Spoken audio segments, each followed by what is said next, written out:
Muhammadiyah lagi menyusun argumen untuk mengatakan tidak ada perusakan lingkungan. Padahal satu tambang dibongkar, itu fungsi dari ormas itu udah berubah. Jadi jangan lagi berharap Muhammadiyah memberi evaluasi kritis pada kekuasaan kan. Jadi kelihatannya ada faksi aja yang sebetulnya masuk angin atau bocor halus di Muhammadiyah tuh dan menerima. Kita uji ya, ini setidaknya kita akan mengutip pernyataan Buya Anwar Abbas saja ya. Pak Anwar Abbas tadi ketika saya chatting, saya ledek-ledek, beliau ketawa-ketawa aja kan soal itu.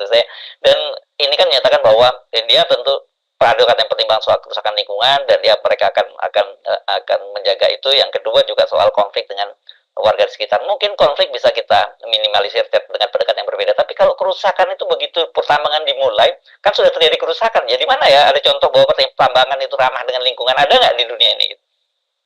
Kan itu yang kita maksud, bahwa semua LSM dunia itu selalu datang dengan posisi pembela lingkungan. Dan mulai dari Amnesty International, Greenpeace, segala macam tuh. Nah, Muhammadiyah juga terkait, bahkan terikat dengan norma yang sama. Karena itu aktivitas Muhammadiyah selalu datang pertama kali untuk membela lingkungan, membela masyarakat adat, membela rakyat yang tergusur. Sekarang bagaimana dia mau membela, uang dia pasti akan menggusur kok. Jadi lain kalau negara dan kapital yang menggusur, itu artinya memang ada kepentingan akumulasi itu. Negara memberi fasilitas pada korporasi dengan anggapan bahwa korporasi akan bertindak menjaga lingkungan. Tetapi bagi Muhammadiyah, menjaga lingkungan itu adalah hal yang sudah difatwakan secara prinsipil kan. Kan itu intinya tuh. Jadi kalau sekarang bagaimana keterangan post factum dari Muhammadiyah? Jadi tentu Muhammadiyah lagi menyusun argumen untuk mengatakan tidak ada perusakan lingkungan. Padahal satu tambang dibongkar itu udah merusak lingkungan. Lalu Muhammadiyah akan bilang kami udah AMDAL. Loh, justru AMDAL itu yang harusnya menghentikan lingkungan. Kan kalau AMDAL dari korporasi dimaksudkan untuk memungkinkan mereka menambang. AMDAL dari Muhammadiyah dan LSM mestinya memungkinkan untuk menghalangi penambangan. Kan beda di situ kan. Jadi AMDALnya itu jadi AMDAL korporasi. Itu artinya tukar tambah lagi dengan Muhammadiyah. Kan ini bukan AMDAL dari masyarakat sipil. Masyarakat sipil kalau dia bikin AMDAL itu tujuannya untuk menghentikan eksploitasi itu. Kalau korporasi dan negara melakukan AMDAL itu untuk memungkinkan dibenarkannya eksploitasi. Itu beda-beda atau paradoksnya di situ. Ya. Saya kira kalau kita kemudian masuk ke wilayah karena ini ormas keagamaan ya, Islam lagi doktrin teologis atau yang landasan ayatnya itu banyak. Janganlah kamu merusak membuat kerusakan di muka bumi dan sebagainya. Itu banyak itu ayat-ayat semacam itu yang bisa ditemukan, dan bahkan bisnis pertambangan ini kan bagian dari itu yang dianggap perusakan di muka bumi kan. Kelihatannya ayat-ayat itu akan diedit tuh, fungsi sosialnya akan diedit, akan disesuaikan. Atau ada tafsir tuh, tafsir yang berbeda lah gitu ya, atau nggak dia ditafsir ada ijtihad itu yang akan diucapkan terhadap ayat-ayat itu kan. Tapi sekali lagi bukan dari segi teologi, dari segi fungsi Muhammadiyah sebagai organisasi masyarakat yang fungsinya adalah mengontrol kong kali kong korporasi dengan negara, tidak mungkin lagi dilakukan karena dia bagian dari kong kali kong itu. Nah, kita terangkan itu dari posisi value itu. Kita nggak ada urusan dengan motif-motif pribadi di Muhammadiyah, tetapi fungsi dari ormas itu udah berubah. Jadi jangan lagi berharap Muhammadiyah memberi evaluasi kritis pada kekuasaan kan.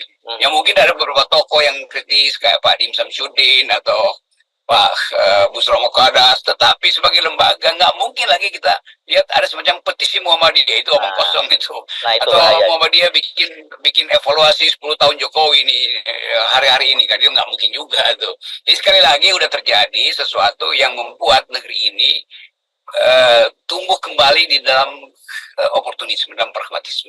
Hal yang saya kira nggak pernah dibayangkan oleh Pak Ahmad Dahlan tuh, karena Ahmad Dahlan memilih membangun organisasi dengan basis peradaban pendidikan tuh, bukan untuk duit bisnis tuh. Kalau dari awal begitu ya mesti Pak Ahmad Dahlan udah jadi pebisnis utama tuh, tapi beliau tuh melihara value tuh. Jadi kelihatannya ada faksi aja yang sebetulnya masuk angin atau bocor halus di Muhammadiyah tuh dan menerima konsep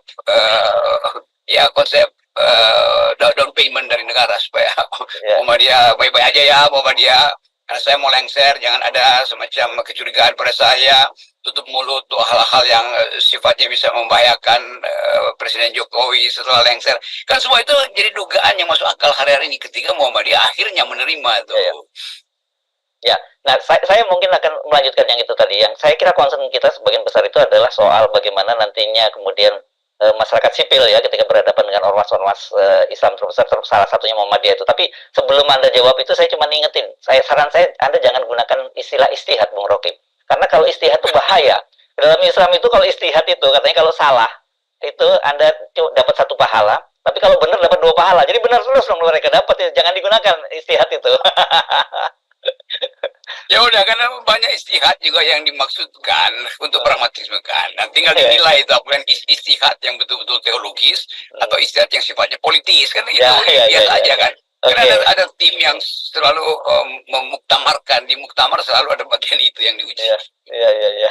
Oke, oke, lanjut. Saya kira ini yang saya kira yang menjadi keprihatinan masyarakat sipil. Saya banyak juga kemudian dicat oleh beberapa teman itu mereka seperti jadi kayak lemes gitu. Jadi bagaimana lagi kita kalau kemudian ormas-ormas Islam yang besar dan termasuk Muhammadiyah yang selama ini biasanya cukup kukuh membela kepentingan-kepentingan masyarakat sipil tiba-tiba masuk bagian dari itu dan kita mesti berseberangan dengan Muhammadiyah akhirnya.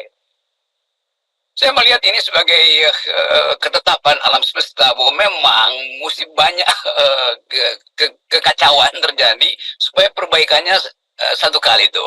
Dan kelihatannya Muhammadiyah melengkapkan kekacauan itu kan. Kan tetap orang kehilangan, atau masyarakat sipil kehilangan koordinasi moral tuh, karena Muhammadiyah sebagai juga salah satu pemandu moral kita itu berhenti untuk jadi pemandu moral. Dia lalu masuk jadi pemandu kekuasaan kan. Mungkin terlalu tajam uraian kita di FNN, tapi kita mesti terangkan itu bahwa kita butuh pemandu moral tuh. Partai politik tidak bisa pemandu moral, maka masyarakat sipil menjadi pemandu moral. Nah sekarang elemen dari masyarakat sipil yang Muhammadiyah itu akhirnya masuk di dalam pragmatisme atau bahkan mungkin oportunisme. Yes, oke. Jadi apa yang bisa kita ucapkan kepada Muhammadiyah ini? Ya, biasanya kan ada orang menyebut kalau dapat rezeki alhamdulillah atau innalillahi gitu. Selamat menikmati sesuatu yang bisa membahagiakan sementara, tetapi secara historis akan dicatat sejarah bahwa Muhammadiyah pernah melenceng dari maksud awalnya, kira-kira begitu. Paling nggak ini versi saya ya. Jangan dianggap sebagai semua orang berpikir begitu. Banyak juga orang yang berpikir bahwa ya Muhammadiyah berhak. Kenapa? Karena mungkin ada kesulitan ekonomi, mungkin karena pertimbangan kemaslahatan. Tetapi saya tetap ambil visi dan menganggap bahwa Muhammadiyah itu ada ormas. Ormas itu dalam keadaan apapun tidak boleh menjadi bagian dari kapital, tidak boleh menjadi bagian dari kepentingan negara. Itu aja batas airnya. Yes, oke. Baik, makasih Bung Rocky.